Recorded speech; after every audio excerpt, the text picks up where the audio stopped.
陈家小子，你不去码头卖苦力，还你老爹欠的债，天天站在这看空气干嘛？还卖啥苦力？我要卖风。陈家小子，你读书读傻了吧？风能卖啊？真是有辱斯文。圣人云：脚踏实地。你一个连半个功名都没考上的穷酸秀才，如今连脑疾都患上了。风若能换取碎银几两，我王某儿把这折扇生吞了。陈疯子，周家的阎王债可是要命的，我看你是吓得失心疯了，想去牢里躲债吧？你这细皮嫩肉的，怕是挨不住周管事两板子。可惜了陈老汉一辈子老实，生个儿子却是个疯子，这陈家算是彻底绝后喽。笑吧，3天后，我让你们都心服口服。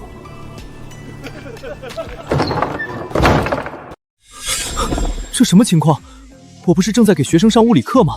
我这是在哪儿？哥，你终于醒了。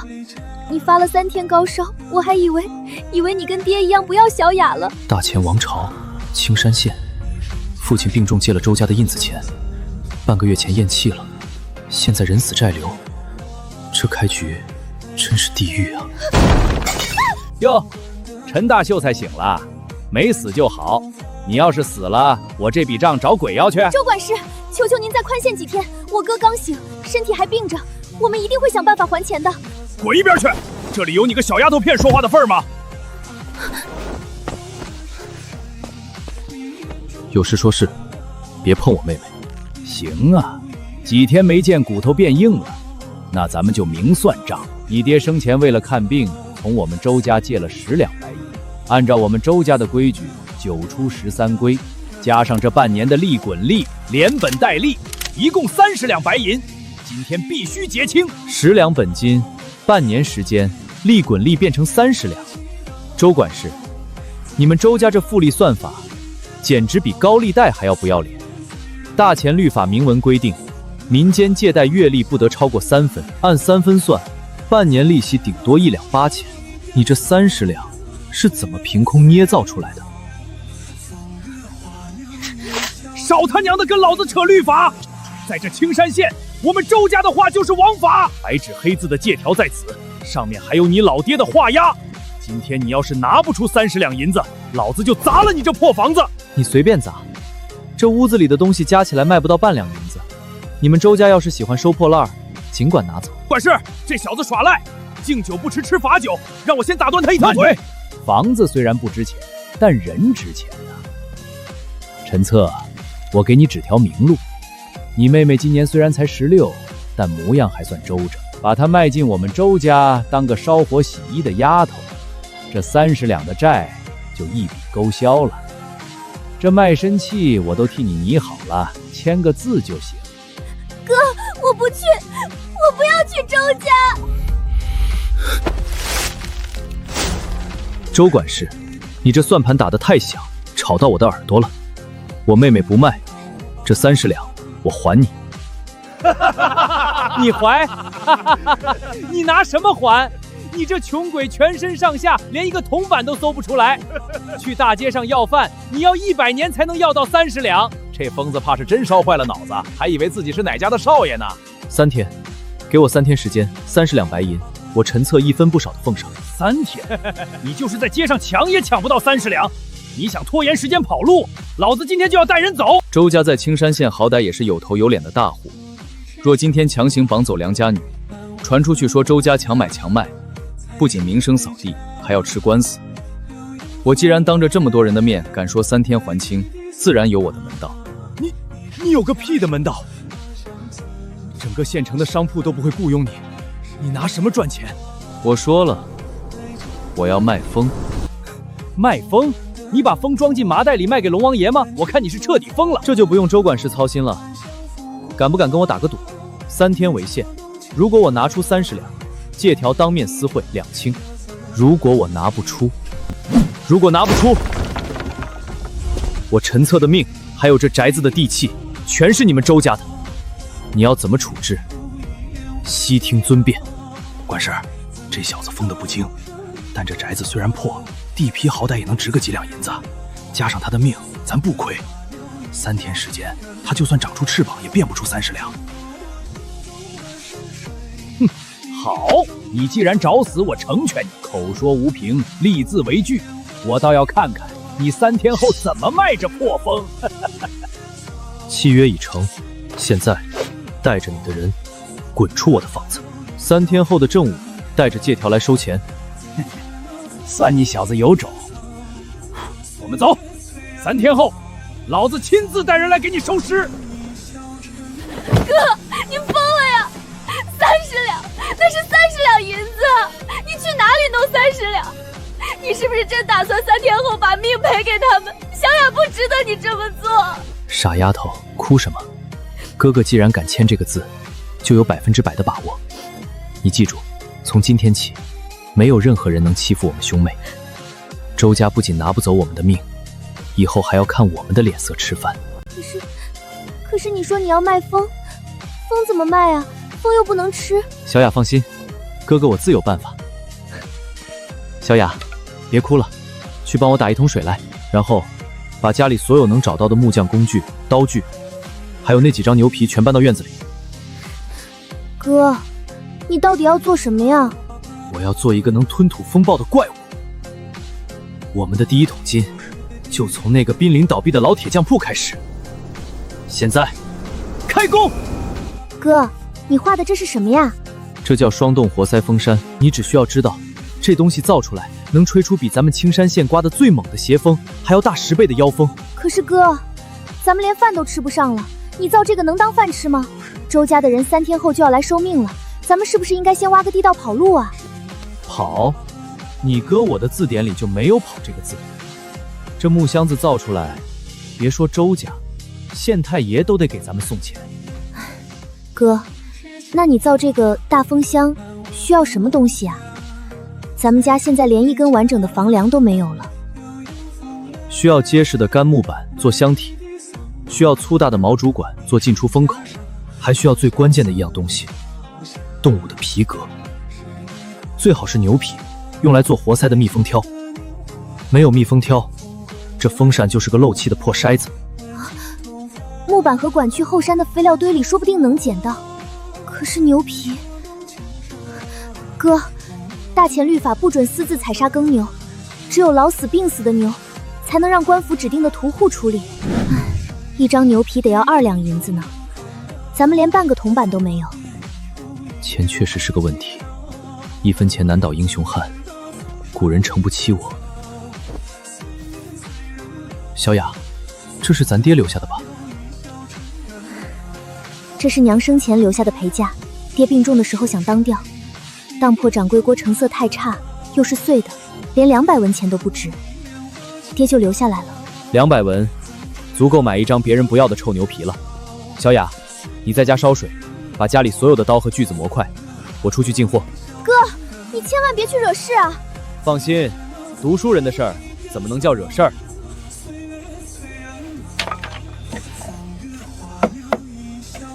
不错，这块杂木板虽然丑了点儿，但硬度足够做底座了。呵呵，我说这巷子里怎么一股穷酸的馊味儿？原来是咱们青山县大名鼎鼎的陈大秀才在刨食啊！少爷您看，他身上沾的全是烂菜叶和木屑，跟城东桥洞底下的乞丐一模一样。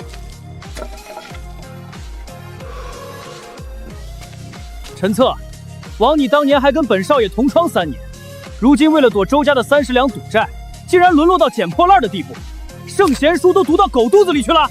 王秀才，不在家背你的4书5详，跑来垃圾堆闻味儿，你这癖好倒是挺别致。这不那个扬言要卖空气的陈疯子吗？卖空气的本钱原来是靠捡垃圾啊！陈策，本少爷看你可怜，送你一首诗如何？听好了。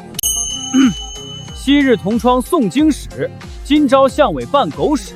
斯文扫地随风去，朽木不可雕也迟。王大诗人，史和史同音押韵，去和迟根本不押韵。你这平钻错乱，连打油诗都不如的破烂玩意儿，就别拿出来丢人现眼了。你一个捡破烂的疯子，敢评价本少爷的诗作？你手里的朽木能变出30两银子不成？你手里的折扇只能用来扇苍蝇，但我手里的朽木，3天后能把你的脸打肿。借过，别挡道。陈策，你个疯子！你给本少爷等着，3天后我看你怎么死！多谢关心，死的时候一定通知你来随份子钱。张屠户，地上这张废牛皮怎么卖？我当是谁呢？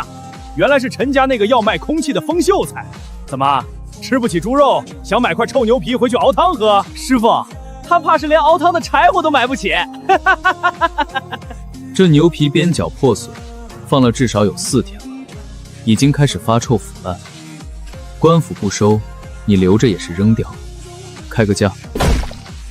秀才，你问价？你有钱吗？你欠周家30两的事儿，整个青山县谁不知道？半块祖传碎玉，当铺开价250，换你这张一文不值的烂皮子，你稳赚。玉佩勉强值几个大子儿，不过嘛，这张牛皮老子今天不想卖，老子想把它喂狗。收了钱不给货，张屠户，大白天的你想明抢？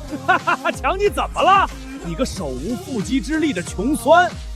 不过老子今天心情好，你不是想要这张皮子吗？行啊，从老子裤裆底下钻过去，像狗一样把这张皮子叼走，老子就把它赏给你。否则，你连半块玉佩也别想拿回去。钻，陈疯子，钻过去！这张屠户太欺负人了，好歹是个秀才，秀才怎么了？欠了阎王债的秀才连狗都不如，韩信当年还受过胯下之辱呢。张屠户，你最近是不是经常半夜惊醒，右侧肋骨下方隐隐作痛，小便赤黄，而且口中常有苦涩之味？你怎么知道？你眼白发黄，鼻头发红，且呼吸浑浊，这是肝胆火旺、油脂糊心之症。你这病，若再每天喝酒吃肥肉，不出3个月，必将全身发黄、腹痛如绞，最后暴毙而亡。你个疯子，少在这里妖言惑众！老子身体好得很。我爹久病，我久病成医。你要是不信，现在用力按压你右侧肋下3寸的位置，看看是不是有刀割般的突痛。哎呦，疼死老子啦！这半块玉佩，留着抓几服清肝理兰的药吧，算我积德行善，不用找灵了。这胯下之辱，你还是留着去地府给阎王爷表演吧。完了，陈家小子彻底疯魔了，这是要把垃圾搬回家当宝贝供着啊！笑吧，尽情的笑吧。这落后的时代，根本不知道什么叫做工业的力量。哥，你这是从哪里弄来的死牛皮？太臭了！臭？小雅，这可是能改变大前王朝国运的黄金。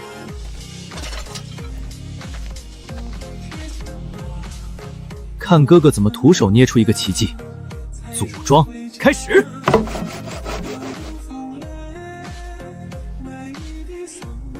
哥，这就是你说的能改变大前国运的怪物。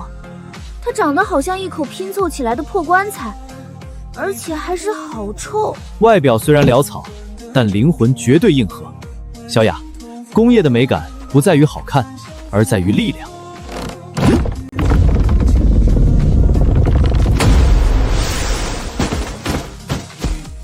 哇，好大的风，比后山上的穿堂风还要大。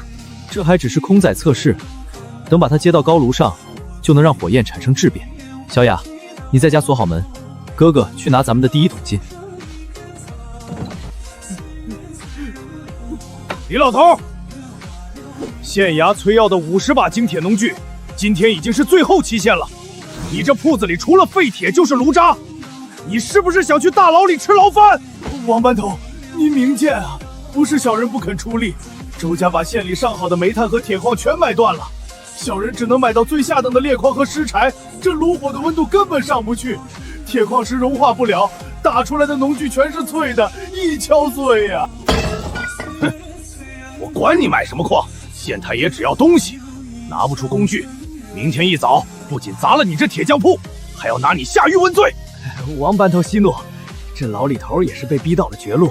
老李，我早就跟你说过，只要你把这铁匠铺的地契以10两银子卖给我们周家，周家马上替你补齐这批农具的缺口，不仅不用坐牢，你还能拿10两银子回乡下养老，何必死撑呢？呸！钱掌柜，你们周家这是趁火打劫！我这铺子虽然破，但在青山县开了30年，地皮少说也值50两，你们断了我的矿石来源，就是为了逼我贱卖祖产。我李铁牛就算死，也绝不把铺子卖给你们这帮吃人不吐骨头的畜生。敬酒不吃吃罚酒，老东西，我看你明天进了大牢，还有没有这么硬的骨头？明日午时，交不出东西，索拿问罪。走。都散了，都散了！一个将死之人的晦气铺子，有什么好看的？明天这里就是我们周家的了。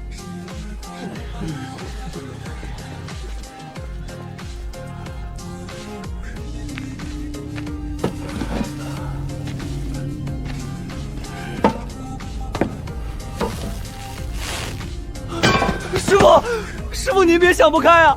大不了咱们连夜逃出青山县。逃？往哪儿逃？普天之下莫非王土，弄砸了官府的差事，逃到天涯海角也是死罪。狗剩，你一会儿去账房把剩下的几百文铜钱拿走。师傅这辈子没求过人，只求你明天来替师傅收个尸，别让师傅被乱葬岗的野狗啃了。掌柜的，买卖上门了。这房梁这么结实，上吊可惜了，不如砍了给我当柴烧。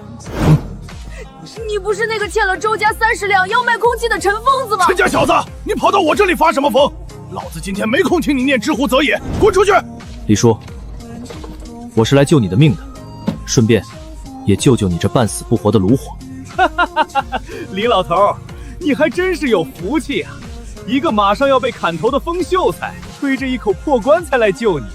我看你们俩正好凑一对儿，黄泉路上面对面一起吹西北风。钱掌柜，你的牙齿上还沾着早上吃的韭菜叶，一把年纪了，嘴巴这么臭，是不是周家的主子平时不给你刷牙的水啊？你个死到临头的穷酸秀才，你敢骂我？我没时间理会乱吠的狗。李叔，你的问题我刚才门外听得一清二楚，煤炭劣质，矿石杂质多，对吧？既然听到了就赶紧滚！老子打铁30年，难道不知道裂矿出不了好铁？这道理还要你一个连锤子都没摸过的书生来教？裂矿出不了好铁，是因为你的温度不够。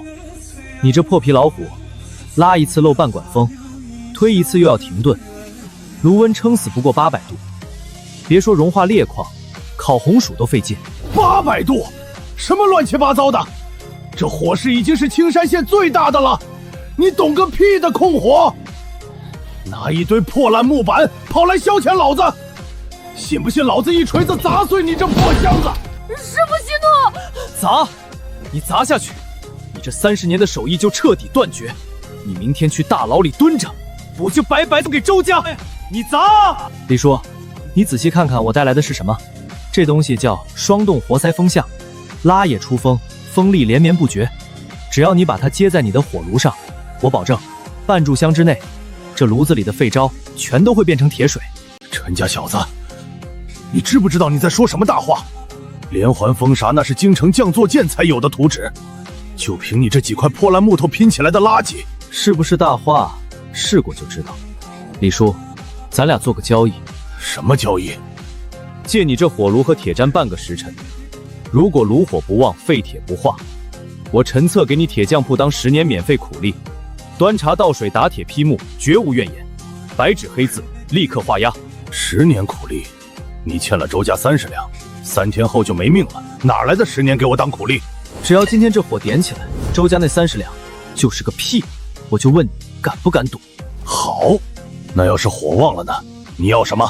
我要这铁匠铺以后所有出产的纯利润抽5成。5成？你小子还真是穷疯了！好，老子今天反正也是要上吊的人了，就陪你这个疯子赌一把。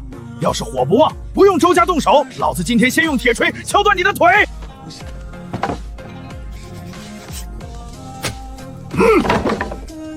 按手印。契约已成。狗剩，过来帮忙，把这箱子推到炉子边上。拿黄泥来，把主管和炉口的缝隙全部封死，不能漏一丝风。装模作样，等会儿火熄了，我倒要看看你怎么收场。李叔，把你铺子里最劣质的铁矿石，还有那些打废的模具，全扔进炉子里。看好了，大前王朝的第1口工业级强风来了！狗剩，加炭！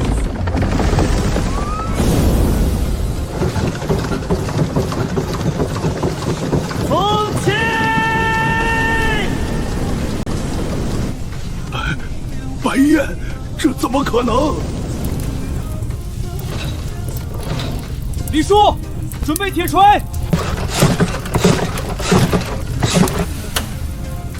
李叔，发什么愣？铁水都要烧干了，拿锤子打铁！啊，对，打铁！狗剩加钱，拿大锤！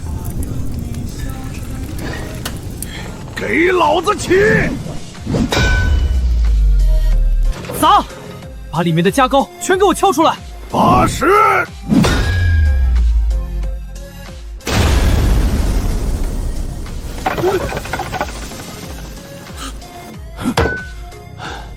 成型，狗剩，退后，取火。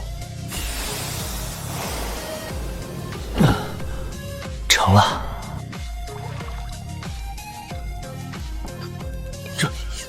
这不可能！老天爷啊！我李铁牛这辈子竟然能打出这种神物！这些圈圈是什么？生锈了吗？花纹钢，这是传说中折叠锻打上百次才能出现的百炼钢花纹。京城的匠作剑3年才能出一把，这绝对是削铁如泥的宝刀啊！胡说八道！就用那几块废铜烂铁，半个时辰打出百炼钢。李铁娘，你为了保住铺子，连这种弥天大谎都敢撒了？是不是撒谎？验一验不就知道了。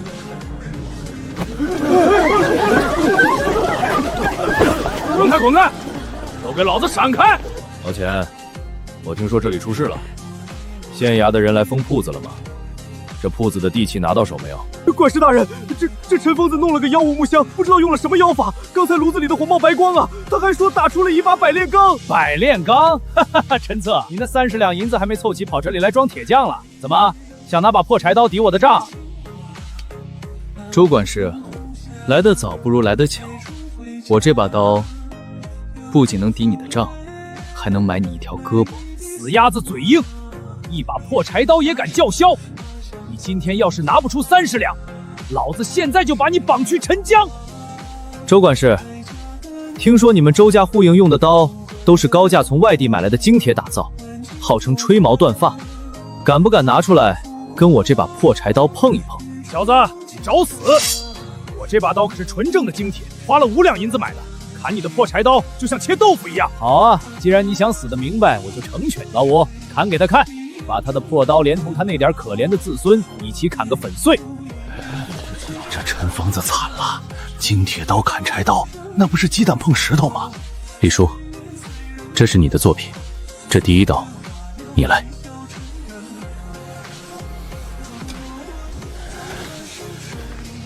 好，老子今天就豁出去了！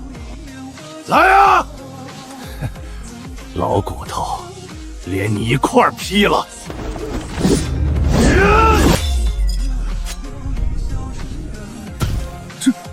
这怎么可能？我的金铁刀没断，一点都没卷刃。好钢。妖术，真的是妖术，真的是百炼钢，削铁如泥啊！这铁匠不神了。周管事，你们周家的精铁似乎不太精啊，就这种破铜烂铁也敢垄断青山县的铁器生意？县太爷要的是50把，明天中午一把好刀打不出来，这铺子我周家要定了。让开让开，刚才那清脆的断刃声可是这把刀发出的。你是谁？鄙人姓沈，从州府来，做点兵器马匹的倒腾买卖。这位师傅，能否将你手里的刀借我一关？李叔，给他看，真金不怕火炼。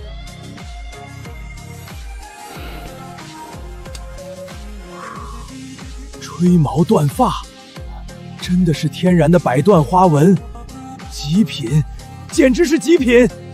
这位小兄弟，这把刀我买了，开个价吧。沈老板，这可是青山县，这把刀来路不明。哼，我沈万三在青州府做生意，还轮不到一个县城的管家来教我做事。小兄弟，你开价50两白银，少一个子儿都不卖。50两，这能买青山县半条街的院子了。陈疯子真敢狮子大开口啊！你想钱想疯了吧？50两买一把柴刀，谁买谁是冤大头。50两我要了。这种级别的花纹钢，拿到州府献给驻军统领，起码值200两，我赚大了。沈老板是个爽快人，钱货两清。周管事，3天期限没到，我的钱凑齐了。30两，带着你们周家的臭钱，带着那张废纸借条，从我眼前滚！算你狠，陈策，你别得意的太早，咱们走着瞧。老吴、老钱，我们走。陈公子，你不仅救了我的命，还保住了老李家30年的招牌呀！受我一拜。李叔，刚才契约上写的很清楚，这第1斤50两算我的。接下来你打出的所有农具和兵器，利润分我一半。别说一半，就算全给你老汉，我也绝无二话。可是陈公子，县衙明天就要50把农具，这时间实在来不及啊！李叔，有了这台双动活塞风度，再加上我教你的流水线锻造法，别说50把农具，明天中午之前，我让你打出100把。我要让周家的铁匠铺从明天起一件铁器都卖不出去。王班头，我看那老李头8成是连夜跑路了，这铺子一封，地契就是我们周家的了，到时候少不了班头您的茶水钱。哼，跑，他跑得了和尚跑不了庙。来人，把门给我踹开！一大早的踹什么门啊？门踹坏了，你们赔得起吗？老李头，你竟然没跑！好啊，交不出50把精铁工具，你今天要带着镣铐游街。废话少说，时辰已到，东西呢？陈公子，有人来验货了。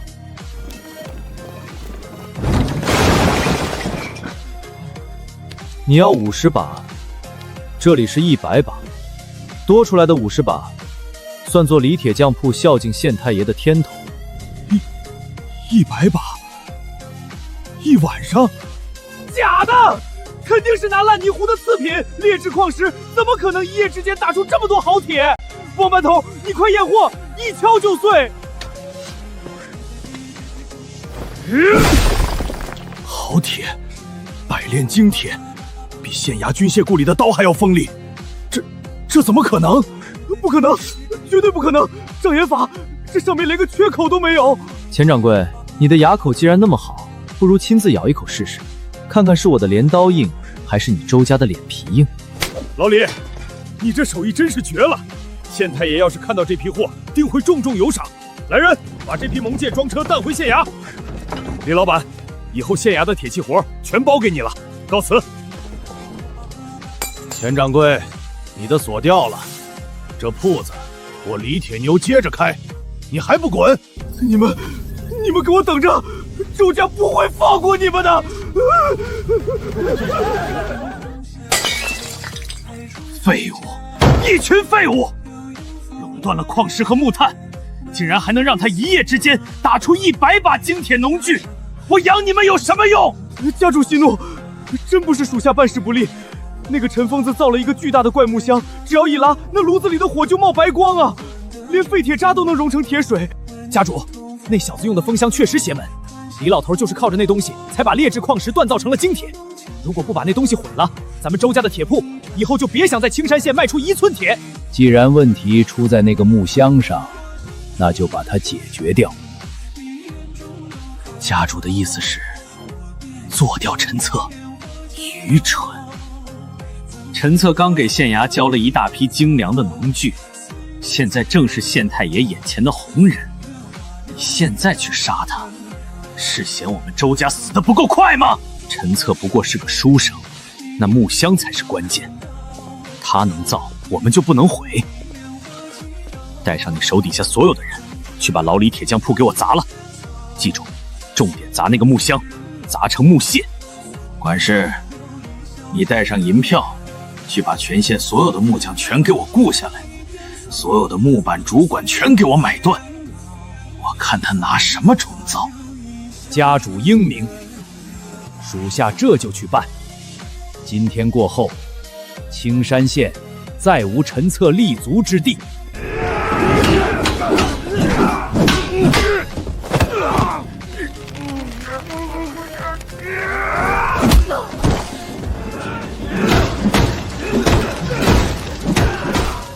作孽呀！我的铺子，我的箱子啊！砸得好，老李头，我看你以后拿什么打铁？兄弟们，撤！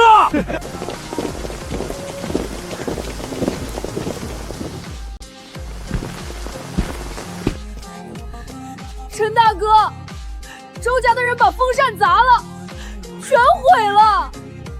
陈公子，我对不起你，我没护住咱们的命根子呀。周家把全县的木头都买断了，我们再也造不出来了。多大点事儿，砸了就砸了，哭什么？砸了就砸了，那可是咱们翻身的本钱，没那风扇，铺子明天就得关门。李叔，你以为我凭什么敢大摇大摆地把这机器摆在明面上？我就是在等他们来砸，他们以为砸了一个箱子就能堵住我们的后路，简直愚蠢透顶。狗剩，出门！去城西的破庙，去城南的贫民窟，把全县被所有周家逼得吃不上、快要破产的穷铁匠，全部给我叫到集市的空地上去。叫他们干啥呀，陈大哥？干啥？我要当全县铁匠的祖师爷！老李头，你徒弟把我们叫来干啥？我们连买木炭的钱都没了，明天就要卖儿卖女了。是啊，周家把活路全断了，大家伙就等着饿死吧！都给我闭嘴！听好了，周家断了你们的优质矿石，断了你们的好木炭，但今天我给你们一条封路。这是双洞活塞封上的图纸，老李铁匠铺昨晚打出100把精铁农具，靠的就是这东西。只要有它，你们用路边捡来的劣质杂木当柴火，用满是杂质的废铁当原料，照样能打出削铁如泥的金刚。金刚？用废铁打金刚？这图纸得卖多少钱？我们买不起啊！不要钱，图纸免费送。不仅图纸免费，我陈策亲自上门教你们组装。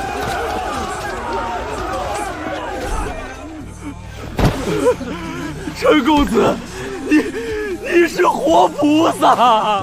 先别急着谢，天下没有免费的午餐，图纸我白送，技术我白教，但我有一个条件。陈公子，您说，要命我们都给。从今往后，你们打出的每一件铁器，我要抽1成的净利润作为专利费。只要你们答应，这青山县的铁器市场就是你们的天下。1成？周家抽我们7成，1成算个屁！陈公子，以后您就是我们全县铁匠的祖师爷。拜见祖师爷！管事，他把那妖物的图纸送人了。30多家铁坊，这要是全造出来，完了，周家的铁矿和木炭全砸在手里了。他不用好矿也能出好铁，这是要断我们周家的根啊！周管事，砸坏一个木箱容易，你能砸烂30个吗？你能砸烂这全县铁匠翻身的希望吗？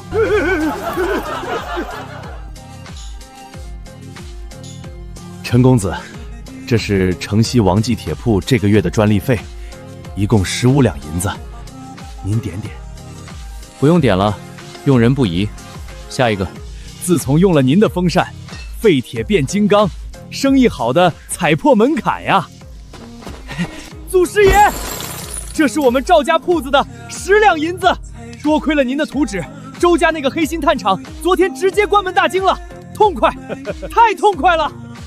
陈公子，这半个月，全县35铁匠铺的份子费加起来，足足有300两白银。咱们现在算是青山县首富之下第1人了。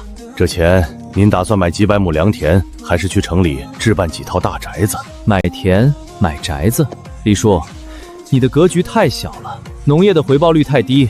陈大哥，那您打算买啥？买金子吗？我要买城外那座寸草不生的落雁峰。落雁峰？陈公子，你疯了！那地方全是石头，连根杂草都不长，一年四季刮邪风，邪门的很，白送都没人要，你买它干嘛？李叔，你不懂，那地方刮的不是邪风，那刮的是白花花的银子。走，去衙门过户。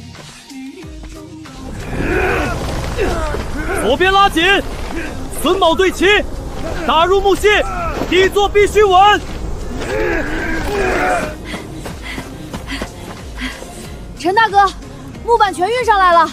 可是这架子建得比城墙还高，到底是用来干啥的呀？造一个能把风抓住的怪兽。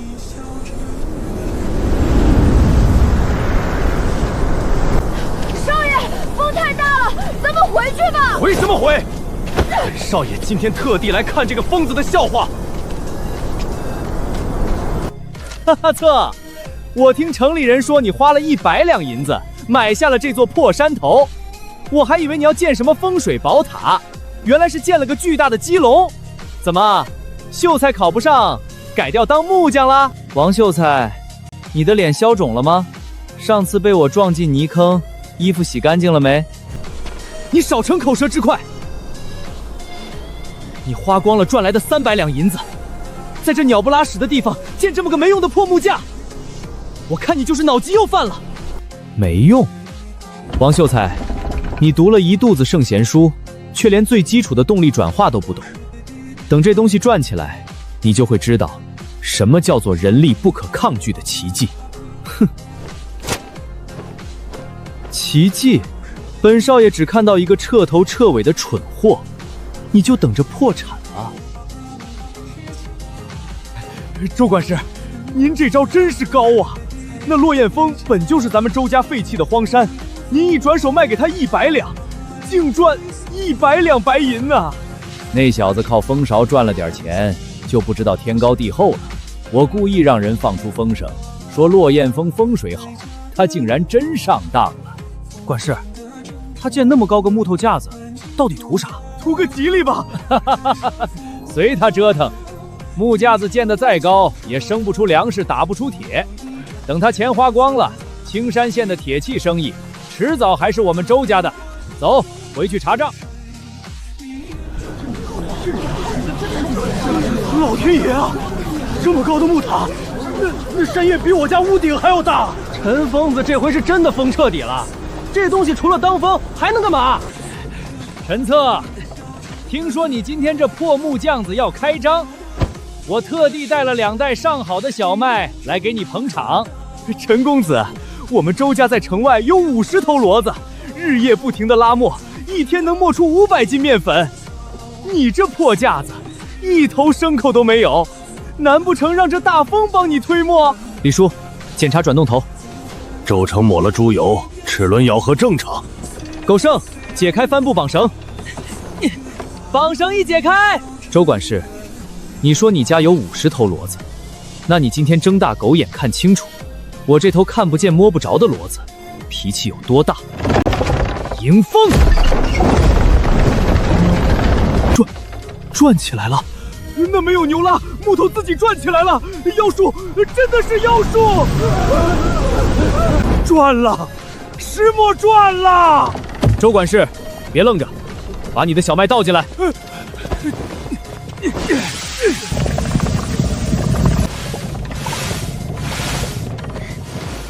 陈大哥，太快了，我袋子都装不过来了！神仙显灵了，没有牲口也能出面粉，这速度抵得上10头骡子一起拉呀！太可怕了，这风真的能干活！陈疯子不，陈公子是神人啊！这有悖常理，圣人书里没写过风能推磨啊！出粉率极高，细腻无渣。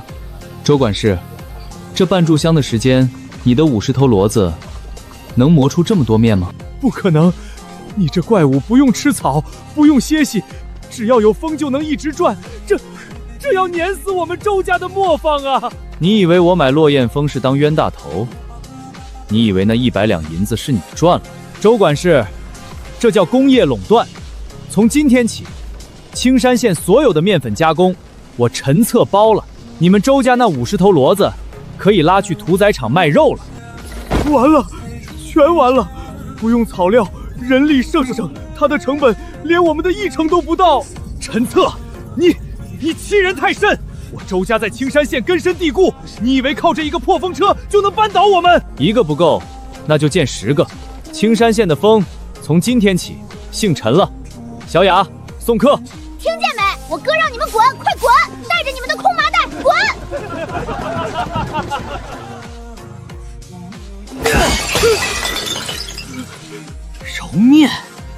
竟然用齿轮连着风车去揉面。青山县的所有面坊，现在全是那个陈策的机器。不仅是面厂，他现在的风力产业链，连锯木头、打铁、磨面，全部实现半自动化了。家主，咱们家那几十个作坊，现在连他的1成效率都没有，根本没法卖。他手里到底有多少齿轮，多少图纸？家主，要不我们去县衙举报他非法扩建，或者干脆去州府告御状，说他以邪术坏民生。去，写奏折。陈策既然想靠风成名，那我就让他变成真正的风，去州府告他，说他造的风车干扰了地方龙脉，让青山县风雨失调。只要州府的巡抚带兵进驻，别说他那些齿轮，就是他那颗脑袋，我也要让他风吹不动。哥，县令说州府巡抚马上要来，指名道姓要查你的风车，这可怎么办？陈公子，要不咱们连夜把齿轮拆了，藏进山里。拆？为什么要拆？他想告我，那得看我陈策给不给他这个机会。工业革命的齿轮一旦转动，就是神仙也拦不住。通知全县铁匠，把咱们最新造的风车动力更连拿出来。巡抚大人要是问起来，我就告诉他，我卖的不是风，我卖的是大钱的粮食。耕犁？那东西不是只有牛能拉吗？明天我要让州府巡抚亲眼看看，什么叫做不需要1头耕牛就能让万亩良田翻身的奇迹。去准备吧，好戏才刚刚开始。周家主，您这是3000两白银，青山县3年的税收加起来也没有这么多啊。大人，这只是个见面礼，只要大人帮我办妥一件事，事成之后还有3000两奉上，外加周家在城南的2间望兔地契。周家主，本官可是朝廷命官，那陈策最近造的精铁农具，确实让本官在州府面前长了脸。你要本官动他，这不好办啊。大人糊涂啊！陈策不过是个没背景的寒门书生，他那农具能给您长1次脸，但他现在的所作所为，却是在断您的官运。大人您看，这都入秋了，青山县已经整整1个月滴雨未下，护城河的水位降了3尺。若是再不下雨，秋收绝产，饥民闹事，您这乌纱帽还保得住吗？本官正为此事发愁，可这天不下雨，关陈策什么事？怎么不关他的事？大人，那落雁峰原本是死地，陈策在那里建了一个高耸入云的怪物木塔，日夜不停地转动。大人，那叫借尸还魂，妖术西天。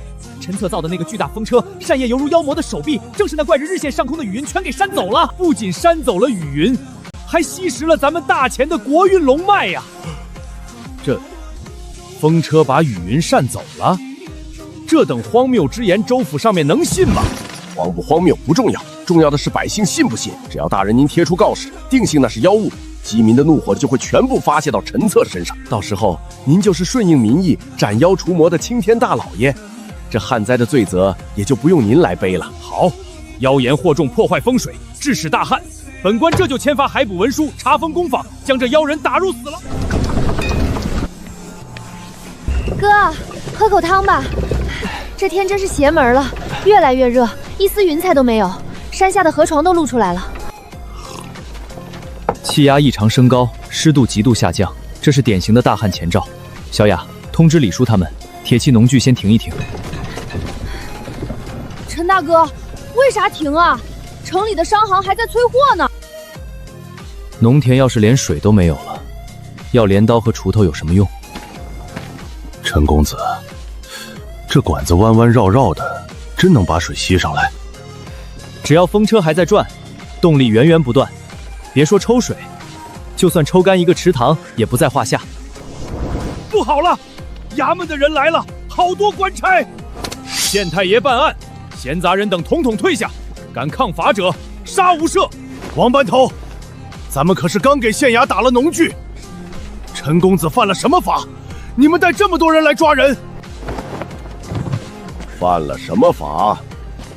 本官今天就让你们死个明白！查青山县寒分生员陈策不思报效朝廷，反行奇迹一庙，在此山巅私建巨型妖物木塔，此物日夜煽动，擅走满天雨云，吸食大乾龙脉，致使我青山县大旱不雨，民不聊生。今剥夺其秀才功名，查封妖塔，将妖人陈策打入死牢，秋后问斩。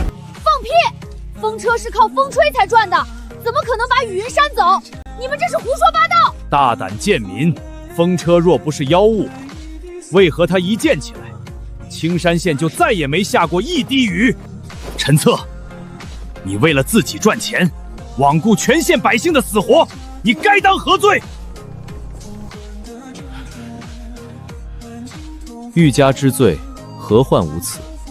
县令大人，雨水的形成是因为水汽蒸发遇冷愣结，风车的叶片只能改变局部空气流速。你竟然说我的木头架子能扇走几千米高空的雨云？如果我真有这呼风唤雨的本事，我现在就该一扇子把你的县衙扇飞！大胆狂徒，死到临头还敢用这妖言狡辩！王班头，还愣着干什么？给我拿下！如有反抗，就地格杀！我看谁敢动陈公子！兄弟们，跟他们拼了！拼了！保护祖师爷！都给我住手！退下！陈公子，他们这是要你的命啊！进了死牢就出不来了。李叔，咱们是手艺人，是商人，不是造反的山贼。只要你们手里的锤子砸在官差身上，你们全家老小都是谋反的死罪。哥，我不要你走，他们会杀了你的。小雅听话，哥哥教过你，遇到疯狗咬人，不要用拳头打，要用笼子关。带上吧。陈公子得罪了。陈策，你也有今天！我看你这次拿什么翻盘！来人，把工坊的门给我贴上封天，那座木塔明天派人一把火烧了。你烧一个试试！周家主、县令大人，记住了，你们今天封的不是我的工坊，而是整个青山县活下去的命脉。押走，赶紧押走，打入天牢最底层。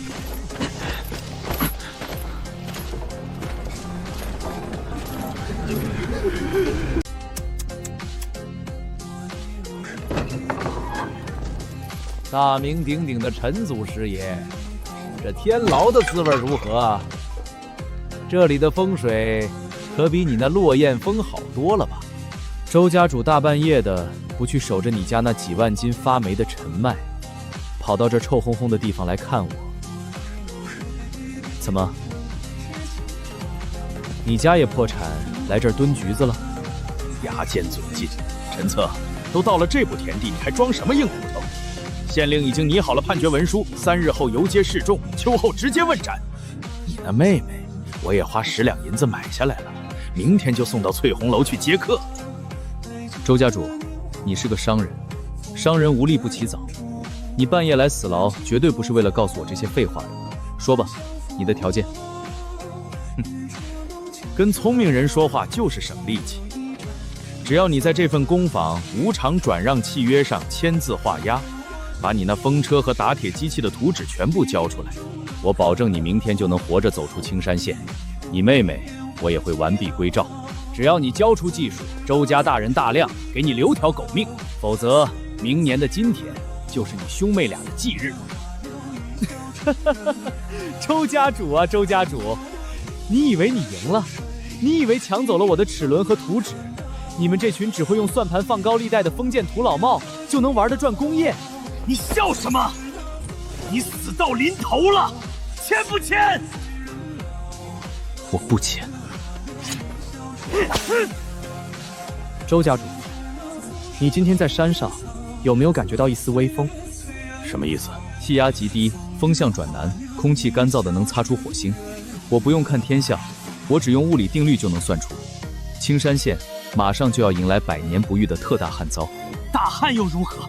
我周家粮仓里囤积了10万担粮食，越是旱灾，我周家的粮食卖得越贵。灾民连树皮都没得啃的时候，还得拿着地契来求我买面粉。愚蠢！饥荒一旦爆发，灾民变成了暴民，你以为你那几十个护院挡得住几万个饿疯了的灾民去砸你的粮仓吗？县令那点微末的衙役镇得住几万人的暴动吗？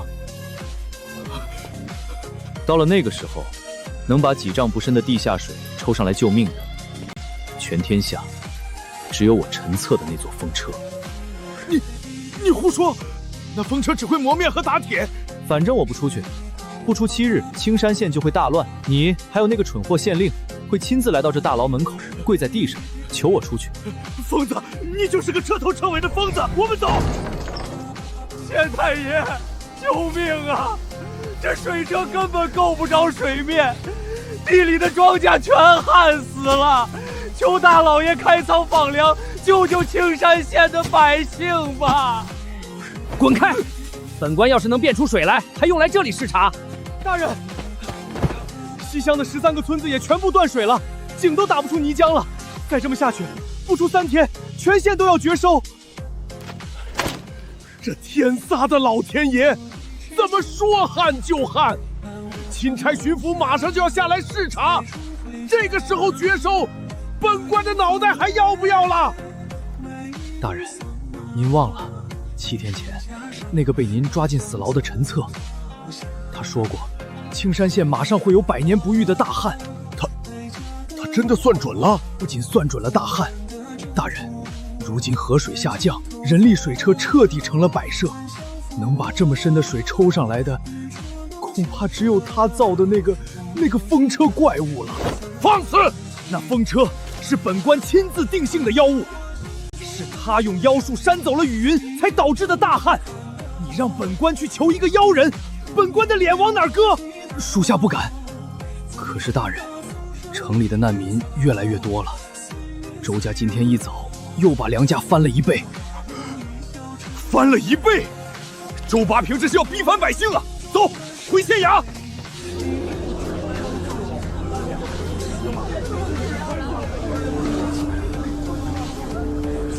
斗米1两，昨天还是斗米300文，你们怎么不去抢？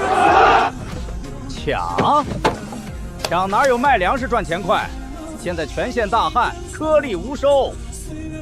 钱掌柜，求求你行行好，我家里80岁的老娘快饿死了，我把祖传的银簪子当了，就换了500文，您卖我半斗米吧。你滚一边去！500文现在连1碗麸皮都买不到，没钱就回家等死！你们周家垄断粮食，这是要把我们往死里逼啊！大家冲进去抢粮食！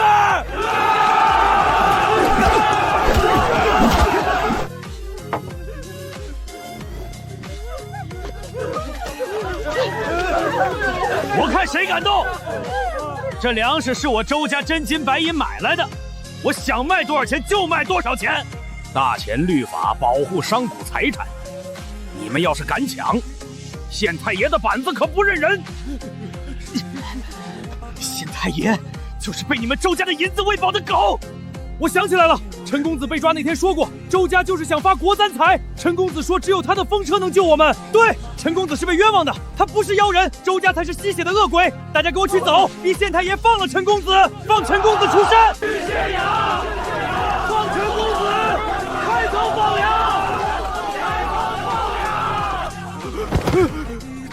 家主，他们去县衙了，这要是闹出民变，慌什么？一群泥腿子而已。县衙有高墙大院，还有几百号衙役，他们还能翻了天不成？关门，上板子！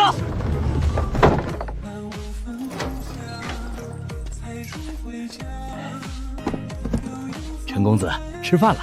今天给您加了烧鸡，还有一壶上好的竹叶青。老刘，外面现在1斗米卖多少钱了？1两银子。周家那帮畜生简直不是人。陈公子，多亏了您7天前让我把家里散碎银子全换成糙米，要不然我一家老小都得饿死。您可真是神机妙算啊！这不是神机妙算，这叫经济学周期规律。旱灾必然导致粮食减产，垄断资本必然会趁机拉高价格，这是刻在人性贪婪里的公式，比算盘还要准。不懂什么经济学，但我知道您绝对不是妖人。现在外面全乱套了，上万个流民把县衙给围了。围了？这么快？看来周家主比我想象的还要蠢，我还以为他能多撑2年。陈公子，流民都喊着让县太爷放您出去，说只有您的风车能提水救命。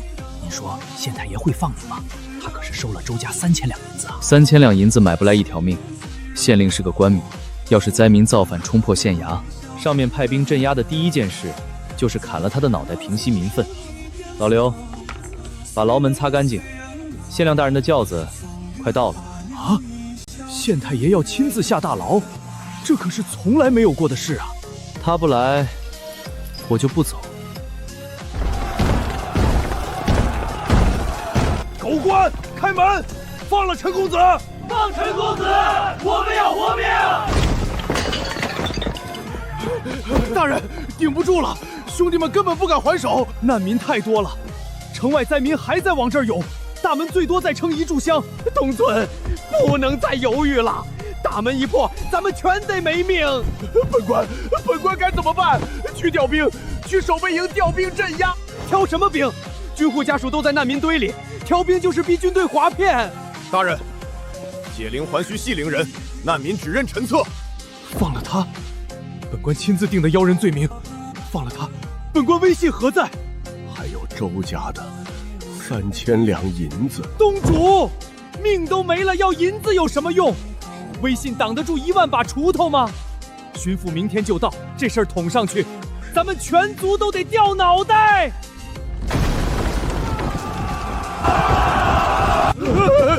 备轿，快备轿！去天牢，本官去求那个祖宗出山。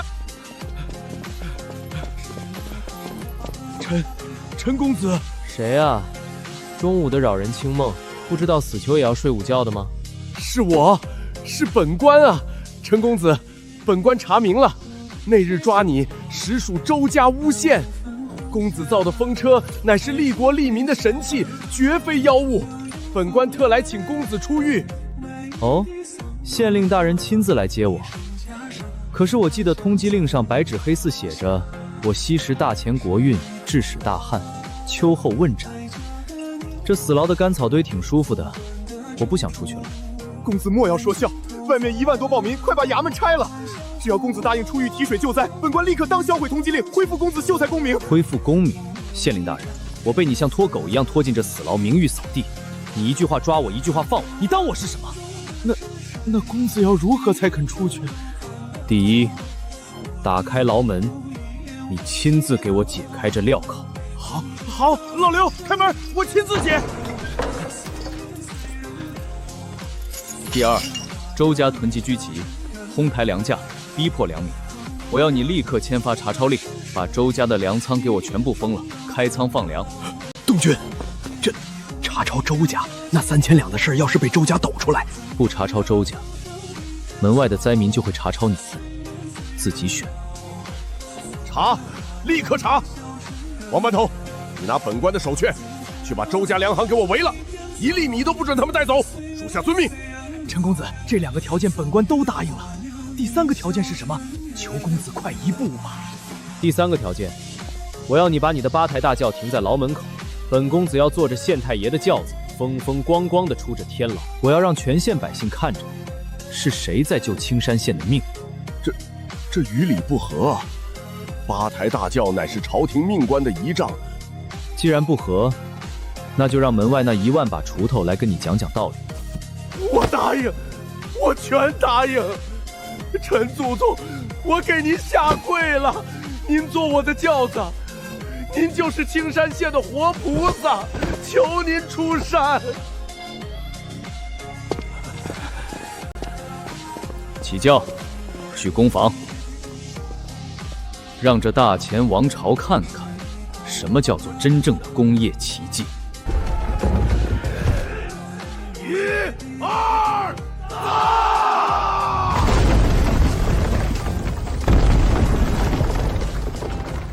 冲进去，救出陈公子！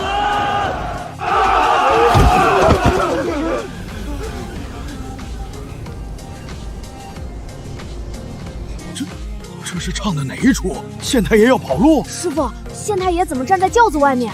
那轿子里坐的是谁啊？青山县的父老乡亲们，切莫动手，切莫动手啊！陈公子，您看这乡亲们都来接您了，您请下轿吧。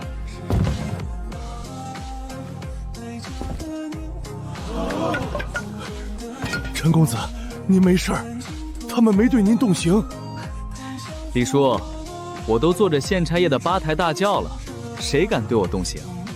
是不是啊，县令大人？是，谁敢动陈公子一根汗毛，本官诛他9族。狗官，你前几天不是还发通缉令，说陈公子是西施龙脉的妖人吗？大人，百姓们有疑问，你不解释一下吗？乡亲们，天大的误会！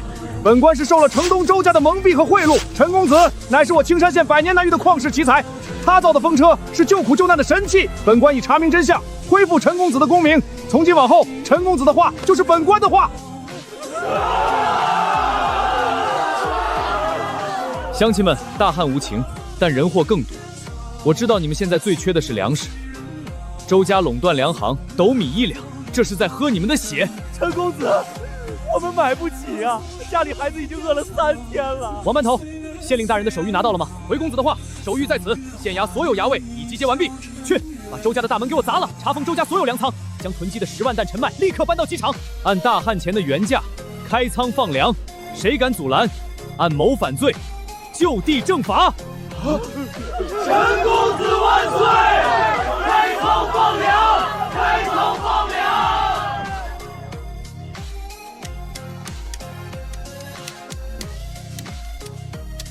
家主，发财了！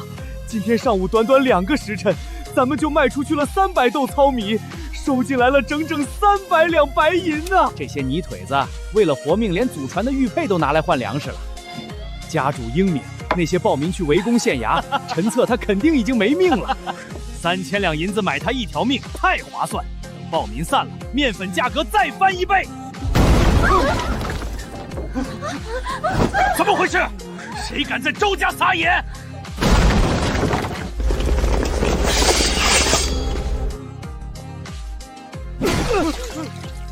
周家主，好兴致，外面饿殍遍地，你在这吃冰镇西瓜。王班头，带兵闯入我周家私宅，意欲何为？王班头，是不是有误会？我们愿意出2万两银子帮县太爷镇压暴民。哼，睁大你的狗眼看清楚，这是县令大人的亲笔手谕。周家囤积居奇，哄抬粮价，罪大恶极。开仓放粮，那可是我们花真金白银买的，县太爷不能过河拆桥啊！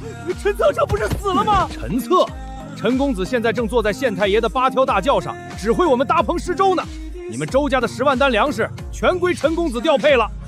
陈策没死，他还做了8台大轿，我的粮食，我的家产，全部锁上镣铐，带走。后院粮仓立刻贴封田，组织人手运粮。陈公子，这管子足足4丈长，中间全是挑片打的麻花卷儿，这东西真能把水吸上10米高。这叫阿玛米德螺旋水泵，管内螺旋叶片高速旋转，水就会被螺旋面一步步向上推挤，只要动力不断，就能对抗重力。陈公子，这管子连提筒都没有，就靠中间那根麻花转，这能行吗？灾民都看着呢，出不了水要出事的呀！县令大人，科学不相信如果，他只相信定律。闭上嘴，看好了。狗剩，把吸水口插进河底泥水潭，用石头固定死。插进去了，陈大哥，绑死结了。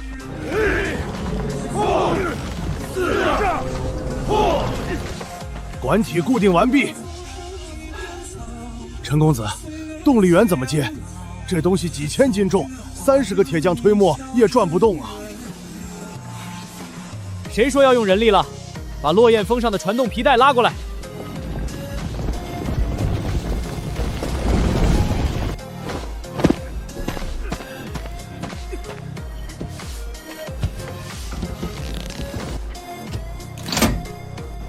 锁死烤扣，咬合齿轮。大前王朝的第1次水利工业革命起转。转了，那巨大的铁马转起来了，可是水呢？对啊，没出水啊，管子里全是响声。陈公子，是不是哪里漏气了？让子弹飞一会儿，水再往上爬。5、4、3、2、1。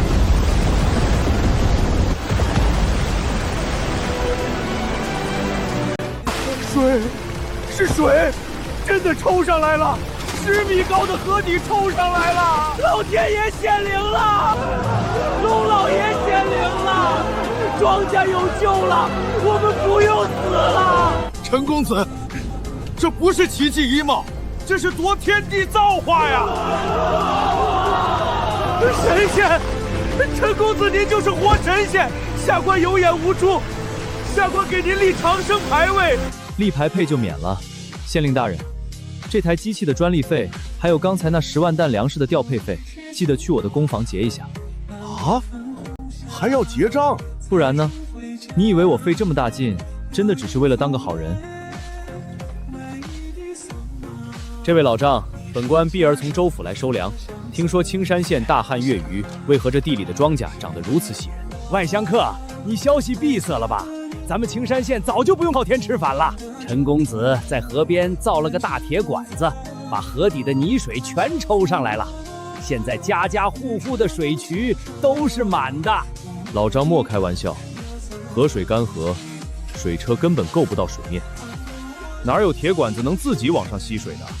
难不成是龙王爷在里面吹气？什么龙王爷？那是陈公子的阿基米德水泵，靠的是落雁峰上的大风车。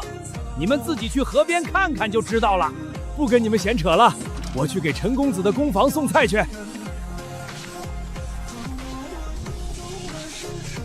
风车带动铁管吸水，闻所未闻。走，去护城河边看看这出好戏。陈公子，您看这水也抽上来了，灾情也缓解了。您什么时候有空，帮下官在这折子上签个字？就说下官全力配合您抗旱救灾，没功劳也有苦劳啊。这买卖你做的挺划算。公子明鉴，那3000两银子下官一分没动，全封存在衙门库房里，准备用来购买公子的铁器，支援农耕。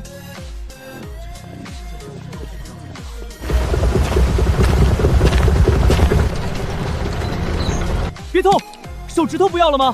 下官，青山县令不知巡抚大人微服私访，有失远迎，死罪死罪！大胆狂徒，见到巡抚大人为何不跪？大前律法有功名在身的生员，见官可免跪。我的秀才功名，县令大人昨天刚给我恢复。是，陈公子是生员，不用跪。你就是陈策。本官在州府就听闻青山县出了个造风车引大旱的妖人，本官今日特来查办。大人若要查办妖人，恐怕来错地方。妖人只会做法事骗钱，而我在救青山县10万百姓的命。